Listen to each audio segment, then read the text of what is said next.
Olive juice.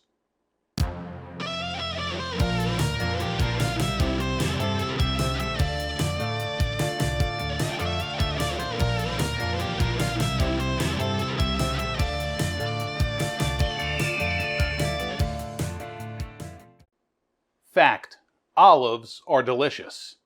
Fact: anything fried is probably delicious. I mean, you can't fry poo and make it delicious, but any food that's fried is going to be delicious. We're going to fry olives. We're going to fry 3 different kinds of olives. Same olive, just different stuffing. We're going to do blue cheese. We're going to do garlic, and we're going to do a jalapeno. We're also going to make an amazing dipping sauce. Really easy. I mean, this is obscenely easy, so easy. I mean, I shouldn't even be making a video about this. It's that easy. And we're going to do it now, so let's get it done. So we're going to start off by making our lemon garlic aioli, which is just a fancy word for mayonnaise, or mayonnaise sauce. So 3/4 cup of high quality mayonnaise, to which we're going to add 2 tablespoons of chopped garlic, minced garlic, pressed garlic. You want small pieces of garlic, use fresh. 1.5 tablespoons of freshly squeezed lemon juice, and then a pinch of salt, about 1/4 teaspoon or so. And then go ham with the black pepper, the freshly ground black pepper, for maximum flavor, people. Put as much as you'd like. Stir it up, little darling, get it a good solid mixing. You want everything incorporated and homogeneous. You want no lumps, because nobody wants clumpy, clotted mayonnaise. It's just not good. As a dipping sauce, no bueno. So scrape down your sides, get it fully mixed, get it all together. This way these flavors can marry. Taste it for seasoning, adjust as needed. And then if it doesn't need adjustment, then move on to giving it a nice covering with some plastic film wrap or a tight-fitting lid, because you don't want air to get into that. Air plus mayonnaise equals gross. So wrap it tight, pop it in the fridge, and we're going to finish the rest of this off. We're going to get ourselves a medium bowl with a strainer that fits in, and we're going to drain off our olives. This one in particular is the blue cheese stuffed. We're going to do those first because we're going to pop them into the freezer. So drain off all your olives, just like that. And what I do is I'll push the cheese in with my thumb as I bread it. But anyway, 4 eggs, little splash of milk. Not necessary for the milk. I always do it. Don't know why, but it always comes out delicious, so I'm just going to keep doing it. 4 eggs. Beat them like they owe you money. Beat them severely. Beat them until they're fully mixed up. Just like that. And I'm going to pour that into our center dish. This is a standard 3-part breading station, flour, egg, breadcrumb. So then off to the one side, going to put in about 1.5 cups of all-purpose flour. Doesn't need to be sifted or anything. What we're going to do is we're going to coat the olives in the flour, which will help the egg stick to the olive, which will help the breadcrumbs stick to the olive. See how it works all together now? Now, some people work right to left, some work left to right. I think I work right to left because my stove is to the left of where I'm standing. I don't know. I can't figure it out. You know? If you have a preference, drop it down in the comments. So I'm going to take our olives. I usually do a dozen at a time just so things don't get clumpy and mixed up. So what I'm doing just off frame is using my thumb and kind of making sure the cheese is pushed in, and then just popping it into the flour to get a nice coating on it. I probably could move a little faster, but hey, you know, that's how it goes. So we'll get them coated in flour. Again, the flour coating sticks to the olive, which will make the egg stick nicely. Give it a nice toss. Try and work dry hand, wet hand. This way you're not getting your fingers coated in 10 inches of breading goo. And what I like to do is pop them into a little colander like this, give them a shaky shake, knock off the excess, and then we can move on. So once it's there, give it a shake, and it knocks off all the excess flour, just leaves on exactly what we need. Then we're going to plop those into the eggy mixture. I could really speed up the process, but that's all right. Get them all in. Give them a nice little tossy toss. In a second, come on, there we go. We're going to toss them in the egg to get them fully coated. And then we go right over to the breadcrumbs. Now, as far as how much breadcrumbs, I didn't address that. How much breadcrumbs are in there? That's about 2 cups. You always use more than you actually need because you need to cover it nicely.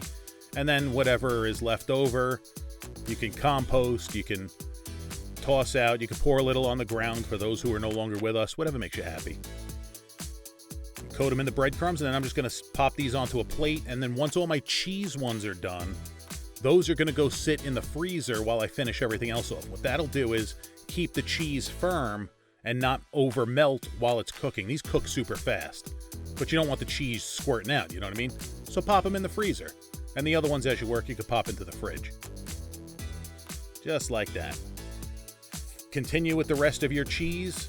There you go. On the plate, I'm going to stick that into the freezer, and then I'm going to bread up the rest of these the same fashion and stick them in the fridge as I go. Like I said, we're doing the blue cheese stuffed, jalapeno stuffed, and garlic stuffed. Now everything is breaded up. We got our oil, about 2 inches of oil in a high-sided pot to prevent spilling over. Get that to 350 degrees, and then you just do them in batches. You don't want to overcrowd. You just want to get them in, dozen or so at a time, maybe a little bit more than a dozen at a time. These take maybe 1 to 2 minutes to fry. Now, just to show you how quick this is, I'm not even going to make a cut. We're just going to go right through the first fry of the first batch just to show you how quick it is. And we're just making these golden brown and delicious on the outside with a nice crispy crunch. They warm their way through. That's all we're trying to do. And this is starting to rhyme because I'm a poet, and apparently I didn't know it. So get your spider or a metal spoon and just give them a little shove to make sure they're not stuck to the bottom, because that would not be good. And then just let them fry. And like I said, these take like 2 minutes and done. Bing, bang, boom. Bubble, bubble, toil and trouble. These make a great appetizer. I made these because Sundays in my house are football days.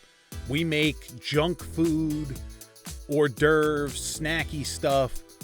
We try to change it up, make some interesting stuff. This is a great party snack. It's a great appetizer. It's a great thing to serve at a Super Bowl party or any kind of function.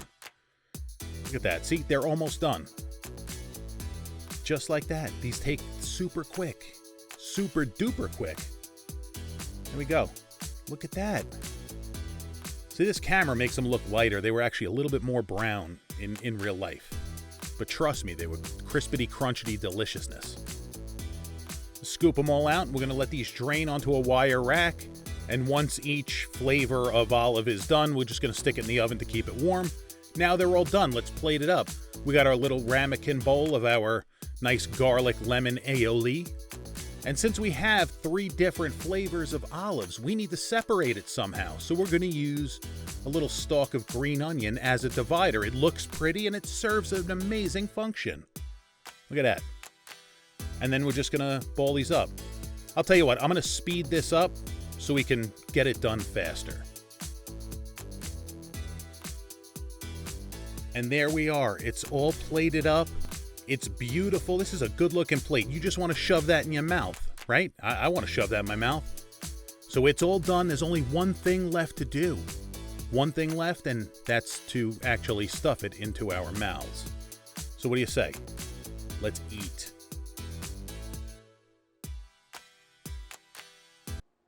These are crispy. These are crunchy. They are beautiful, golden brown spheres of amazing deliciousness. I mean, you can hear the crispiness. It's amazing. But this is one of the cheese-filled ones. Look at that dipping sauce.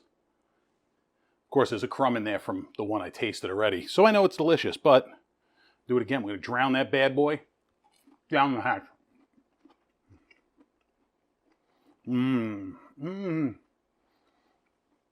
It's got that olive tang, that marinated olive tang. It's amazing. Jalapeno. Give that the little dipping action. Right in there.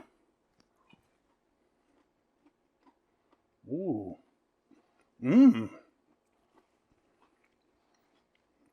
That is ridiculous. It's pickled jalapenos, so you get that vinegar punch, that little bit of heat from the jalapeno. Ooh, that is good. That is some delicious, good eating. And then finally, because nobody wants to kiss me tonight, garlic. There's like a whole clove of garlic in this. Ooh. The garlic in that one, it's cooked garlic, so it's not like that raw garlic punch. It's just so good. This was definitely a win. As far as I'm concerned, it's definitely a win. So there you have it. Versatile, delicious. I mean, insanely delicious for how simple this is. You're going to impress your friends and family, so I suggest you make this. And if you do make this and you like it, love it, hate it, whatever, drop that down in the comments. You got a suggestion of something you want to see me make? Hey, I take requests. Drop it down in the comments. You want to tell me I suck? Drop it down in the comments. I'm a big boy, I could take it. But please, please, please, make sure you subscribe to the channel. Make sure you hit that like button, because that helps my video get seen by more people that are awesome, just like you. And yeah, that's it. Make sure you're subscribed. I really appreciate you watching, and we'll catch you on the next one.